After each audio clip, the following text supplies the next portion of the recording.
தமிழகத்தில் எய்ம்ஸ் மருத்துவமனையை அமைக்கும் பணிகளை விரைவுபடுத்த வேண்டும், திருப்பூரில் ஜவுளி தொழில் மேம்பாட்டிற்கான நிதியை விரைந்து வழங்க வேண்டும் என்பன உள்ளிட்ட தமிழகத்தின் நலன் சார்ந்த 19 அம்ச கோரிக்கைகளை தம்மை சந்தித்த பிரதமர் திரு நரேந்திர மோடியிடம் முதலமைச்சர் ஜெயலலிதா வலியுறுத்தியதற்கு பொதுமக்கள் பலரும் நெஞ்சார்ந்த நன்றி தெரிவித்துக் கொண்டனர்.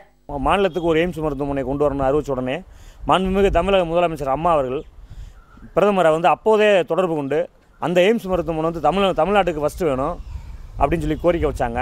அதன் அடிப்படையில் மதுரை உள்ளிட்ட பல இடங்களை தேர்வு பண்ணாங்க. கடந்த சில நாட்களுக்கு முன்னாடி அம்மா மோடியை சந்தித்த போது எய்ம்ஸ் மருத்துவமனை அமைக்கணும்னு சொல்லி கோரிக்கை வலுவாக வச்சுருக்காங்க. அது அம்மாவுடைய கோரிக்கையை எடுத்தாங்கன்னா அது செஞ்சுருவாங்கன்ற ஒரு நம்பிக்கை இருக்குது.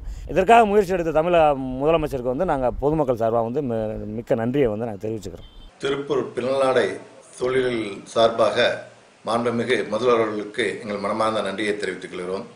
ஏனென்றால் இங்கு இண்டஸ்ட்ரியல் வாட்டர் என்ற முறையில் தண்ணீரை கொண்டு வந்தார்கள்.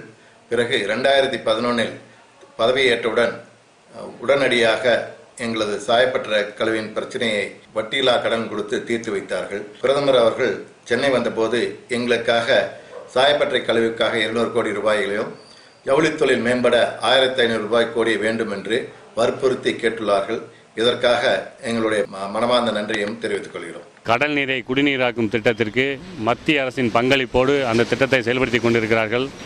அந்த திட்டம் விரைந்து செயல்படுத்த வேண்டும் என்பதற்காக பாரத பிரதமர் நரேந்திர மோடி அவர்களை நேரில் சந்தித்து கோரிக்கை வைத்து விரைந்து தூத்துக்குடி மாவட்ட மக்களுக்கு மட்டுமல்லாது தமிழ்நாட்டில் இருக்கக்கூடிய அனைத்து மக்களுக்கும் குடிநீர் கிடைப்பதற்காக தொடர்ந்து பணியாற்றி கொண்டிருக்கக்கூடிய மாண்புமிகு தமிழக முதல்வர் அம்மா அவர்களுக்கு நெஞ்சார்ந்த நன்றியை காணிக்கையாக்கிறோம். பாரத பிரதமர் மோடி அவர்கள் தமிழக முதல்வரை சந்தித்த பொழுது தமிழகத்தில் எய்ம்ஸ் மருத்துவமனை அமைப்பதற்கான இடம் மற்றும் அனைத்து வசதிகளும் தயார் நிலையில் உள்ளதாகவும் அதை அமைப்பதற்கு உடனே நடவடிக்கை எடுக்க வேண்டும் என்ற ஒரு கோரிக்கை மனுவினை பாரத பிரதமர் அவர்களிடம் கொடுத்துள்ளார்.